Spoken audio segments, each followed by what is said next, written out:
Terima kasih karena memilih channel ini. Sebelum kita mulakan video ini, sila pertimbangkan untuk menekan butang like, share, dan subscribe, dan aktifkan butang lonceng Anda agar Anda sentiasa mendapat info-info percuma pada setiap hari dari channel kami. Dan tinggalkan komen Anda karena komen Anda amatlah dihargai.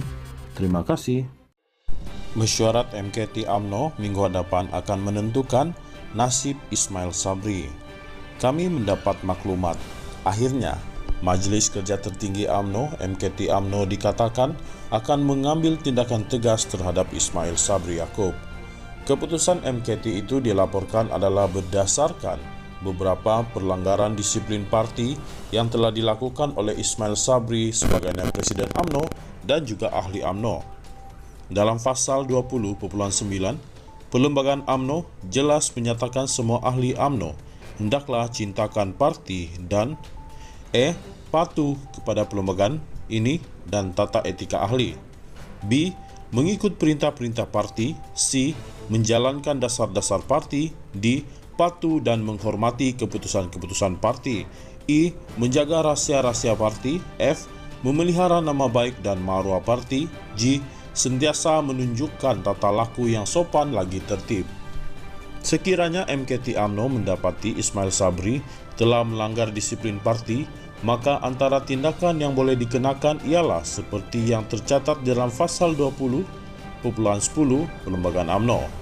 Tanpa menjejaskan kuasa Majelis Kerja Tertinggi, Lembaga Disiplin Pusat atau Jawatan Kuasa Disiplin Negeri boleh mengenakan mana-mana hukuman terhadap ahli-ahli yang telah melanggar peruntukan perlembagaan ini atau tata etika ahli UMNO seperti berikut.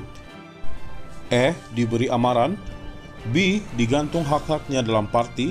C. Dilarang daripada bertanding bagi mana-mana jawatan dalam parti ataupun sebagai calon dalam pilihan raya, Dewan Rakyat atau Dewan Undangan Negeri bagi mana-mana tempo yang ditentukan oleh Majelis Kerja Tertinggi. D. Dipecat daripada parti setelah disahkan oleh Majelis Kerja Tertinggi. E. Dikenakan lain-lain tindakan hukuman yang difikirkan wajar dan selaras dengan perlembagaan ini. Pada pandangan kami, kepimpinan tertinggi UMNO sudah terlalu banyak memberikan ruang dan peluang kepada Ismail Sabri.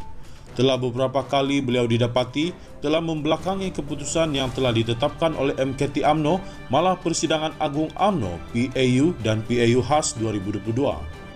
Semasa MKT UMNO membuat keputusan untuk menarik sokongan terhadap Muhyiddin Yassin melalui mandat yang diberikan oleh perwakilan dalam PAU 2020, Ismail Sabri telah menongka arus. Beliau bersama beberapa ahli Parlimen UMNO sebaliknya telah membuat sidang media untuk menyatakan sokongan terhadap Muhyiddin Yassin. Ismail Sabri juga telah didapati tidak bercakap benar kepada MKT UMNO apabila beliau mengatakan tiada perjanjian yang dilakukan beliau bersama Muhyiddin semasa perahlian kuasa. Mesyuarat MKT UMNO dijangka akan diadakan pada 17 September 2022. Dan apakah nasib Ismail Sabri sekiranya MKT UMNO menggantung atau memecat keahlian beliau sebagai ahli UMNO? Dijangkakan sekiranya ini berlaku, sudah pasti UMNO juga akan mengarahkan semua ahli Parlimen UMNO supaya menarik balik sokongan ke atas Ismail Sabri. Sekiranya itu berlaku, besar kemungkinan yang di Pertuan Agung akan mengambil langkah untuk membubarkan Parlimen. Baginda sudah menyatakan sebelum ini, pelantikan Ismail Sabri sebagai Perdana Menteri melalui surat akuan bersumpah SD adalah yang terakhir. Sekiranya perkara sama berlaku lagi, maka Baginda tidak akan teragak-agak untuk membubarkan Parlimen.